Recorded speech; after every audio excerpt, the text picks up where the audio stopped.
Hello. Let's start in the beginning. First time here, everything aligned yesterday, from the moment we left the house till we got here. It's the way life's supposed to be. And I like it. Yeah. Question is how to maintain that. Well, the thing is, sometimes the best alignment produces something that you might consider a challenge because it is so fun to rise to it.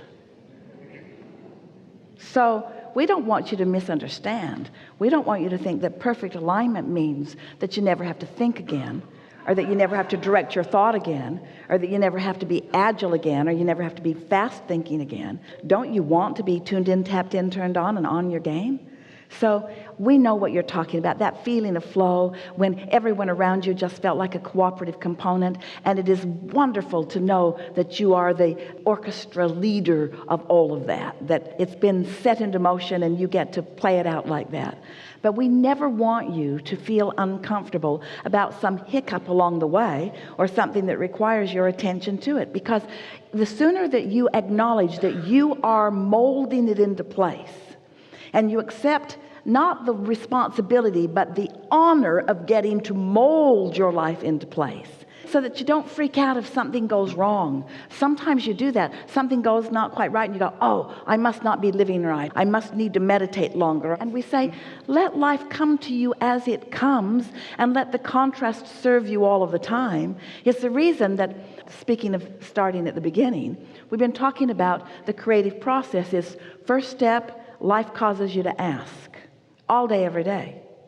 Never a day that life doesn't cause you to ask for something more. All day, every day. Step 2 is source answers it as soon as you formulate it into a thought that is request-like in nature. In the moment that you're asking or preferring or desiring, source answers. That's step 2. It gets queued up in the vortex. Law of attraction begins operating on this vibrational level with everything that you've asked for, melding it all together, creating a perfect unfolding. Step 3 is you got to get in the receptive mode so that you can receive the impulse, so that you can be in the right place at the right time. That's what that clarity is about. That's why it's so delicious. And that's what you're talking about, just getting really good at it. Mastering step 3. Caring about how I feel enough that my mood matters, and not be willing to get off on the rumble strip, wanting to stay in my lane, caring about the way I feel, guiding my thoughts because I care about the emotion that follow the thoughts that I have guided. Getting so good at it that I'm just usually all the time there, but not so much there that I am precluding my own expansion. Not such a master of step 4 that I don't allow any more growth in my experience. Not such a master of step 4 that I'm stagnant where I am. No, flexible in step 4, moving into step 5, which is not mad at myself when I'm back in step 1. That's what step 5 is. Step 5 is appreciating the contrast and knowing that there's always value in it, in other words.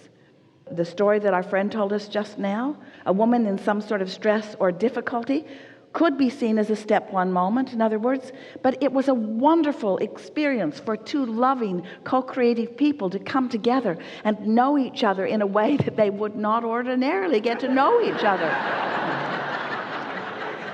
And we're not just talking about the physical help. We're talking about the willingness to be there, the willingness to listen, the willingness to be part of a moment in time, the willingness to participate, the willingness to feel wonderful about it no matter what, the willingness to help this woman understand that even though her life maybe is moving in that direction just a little bit, that help is always on the way, that there's always someone there. In other words, that was such a magnificent co-creative experience, good for everyone involved. And those co-creative experiences are around you all the time, you see.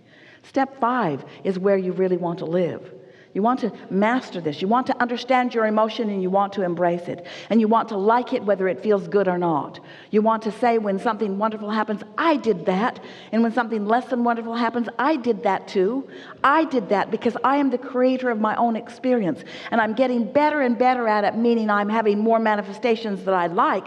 But even more, I'm getting better and better at it because I'm relaxed in it. I'm confident in it. I know that I'm worthy. I know that I'm good. So much has come to me that lets me know that good things are mine to be had. I know that I'm loved. I know that Source is aware of me. I know that whatever I can conjure in my mind can be. I know that whatever life helps me to know that I want is mine, you see. And then you get to witness the coming together of things for you. Feel that. Feel how big that is. Feel how big that is, that Source energy is aware of you, not just where you stand, but has been aware of you and is intimately aware of your vortex, knows everything in it, knows how it all fits together, and knows where all your blockages are, knows where all the resistance on your path is, and still knows how to call you around it and over it and under it and through it, calling you, calling you, calling you, calling you. And sometimes some of those callings you say, oh, something went wrong. No, it never went wrong. It was just the path of least resistance on your way to what you've been asking for, you see. Source is always with you, always calling. You're listening to differing degrees. Esther has a big gong in the center building in Texas. And when she comes in through the back parking place and comes in through the kitchen, but she never wants anyone to feel like she's sneaking up on them. So she always goes directly to the gong and bangs the gong. Dun, dun, dun. Esther's in the building. The nice thing is, no one changes their behavior at all. No one is afraid of her. She thought the gong would help, but it didn't. And she said to a friend the other day something that she heard us say. She gets a lot of her stuff from us.